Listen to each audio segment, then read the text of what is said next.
Good morning. Welcome back. So we are talking about a really important topic this morning. Yes, and this song is perfect. Yes, it is. Yeah. Don't lie. No. We live in a space where information is coming at us just constantly, all directions, where it's network news, local news, podcasts, Facebook, blogs, Twitter, Instagram, you name it, it just goes on and on and on. And our next two guests say, I'm sad to say this, most of it is BS. We're allowed to say it. Yeah. In fact, they started a course in it. University of Washington professors Jevin West and Carl Bergstrom are launching a course next month called Calling BS in the Age of Big Data. How can we all be BS detectives or detectors or both? Good morning. Thank you both for being here this morning. Thanks. It's great to be here. Yeah.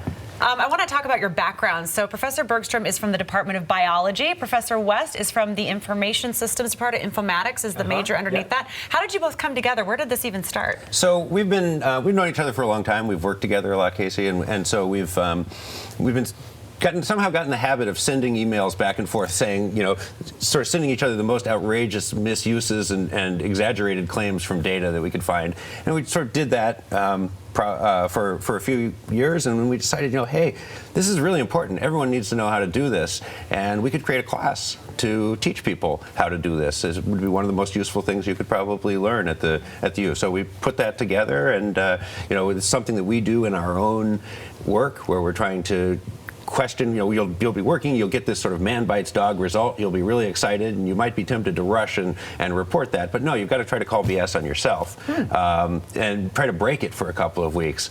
And so we thought, hey, we can teach this. If more people would try to break their Facebook posts before they post them, then we'd be less in a situation. That's true. That's for sure. In fact, that's one of the things we recommend to our students. We say, if we're going to say to our students, if you could just spend one day a week digging a little bit deeper into that Facebook post or that tweet and figure out where the data source is coming from, understand who's asking the questions, what are the motivations, what are some different ways in which you could report the statistics. So yeah. And even for people who aren't the researcher, people who are the consumer, who are consuming these stories, who are reading them on the page for when you first were launching this class, you talk about how, especially when it comes to the quick soundbite, there is, it's clickbait and sound bites, and we're seeing this from a lot of different news organizations trying to get more and more clicks. So it's changing the way people are interpreting data. How do you explain that, and how does that factor into the class? Yeah, I mean, one of the things that we emphasize is you don't need a PhD in calling BS. In fact, BS is a lot of fun too. So we think everyone of all ages, of all backgrounds, can do this sort of thing, and it requires some basic knowledge of statistics and graph visualization, these kinds of basic skills, but they're not something that requires any sort of advanced degree. And so one of the things that we're trying to emphasize is that just like becoming a good musician or becoming a good athlete or good news anchors, you need to practice. You get better at this. And so instead of it being exhausting and intimidating at first, we want people to be comfortable with that. And also we want to, in this class and also in the online version of the class, is to create a forum where people can feel comfortable in doing that and do this with some integrity as well. So we hear the phrase big data a lot, and we see these rankings like Seattle's the best place to live. No, Arkansas is the best place to live, and it's competing stories. And I mean, you think data, that's science. You can't argue with that. But your argument is the way that you pick and choose your data could be lies. Yeah, completely. And the thing is you've got a lot of data, and of course the way you select which data to include, as you say, can generate a misleading final result. And then you have enormous amount of freedom in terms of how you analyze that data.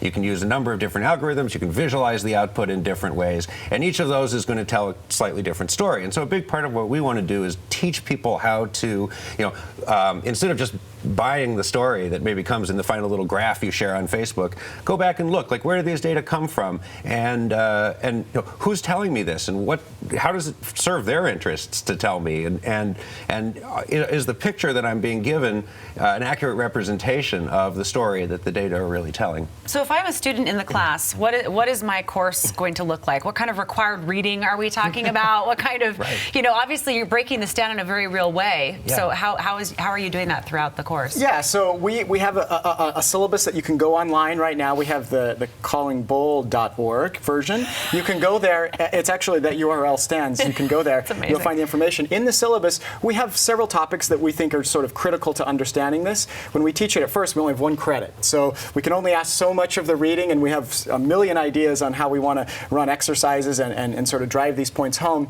But some of the topics that maybe people wouldn't maybe have thought would be in a class like this are things like the ethics of calling BS. So it's really important for us to teach students how to do this without sort of being jerks about it. To be, to be able. Thank you. Yeah, to not be this. Yes. Yes. Okay, All right, yes. good. All right, sounds good. All right. Jerks is good. Yeah. Scared me. Don't want to cost any sort of $100,000 fine there, but we want to be able to talk about the history of this. This has been a term that's been used in philosophy. Philosophers have been teaching this for a long time. We don't want to steal their thunder. There's lots that we can pull from the literature there. We have plenty of examples in the world. You can't. There's no limit to the number of examples. So we'll pull from a lot of examples. We do have a set of principles by the end of the class that we want the students to learn.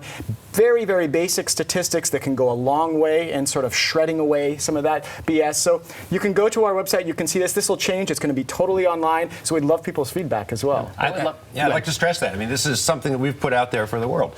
And so the entire syllabus and the readings are all there. All of the lectures are going to be videotaped, and we want to make this available beyond the walls of the university, right? You have registration, what, was last night? Yes. Yeah, registration opened at midnight. I got an email from Academic Services said it was full within less than a minute. Within less than a minute? Yeah, and here's the most interesting part that is sort of something I've never seen on a campus, because I study big data, and we were studying at universities at many decades of what students have been signing up for. The students are from all over campus, and they're seniors and graduate students, and we eventually, our goal is really to have it for first years and second years and people in high school, but they're from all over campus. They're from every single it would be interesting to see how many disciplines are represented, but it filled really right away. And very quickly, I know that viewers are watching going, I want to be a BS detector. What is one thing that they can do today, starting today, to make us all a little bit more aware so that we can detect? I think definitely just building this habit of checking where information comes from. And so there's really, there's kind of 3 very simple questions. Who's telling me this? How do they know it? How does it serve their interests to tell me? Oh, that's a good one. Every time you see a Facebook graph or something that's going around, ask yourself those 3 questions. This is amazing. Can we take it? Can we audit the class? Of course. We would love to have you. We want the feedback. Yeah, definitely. Thankfully, it's online. Yes. University of Washington professors Jevin West and Carl Bergstrom, thank you so much for being here. Thanks we for having appreciate us. it That's fun, very, Travis. Thank you. very much. We'll check back in with you guys. Yeah, Perfect. Thank you.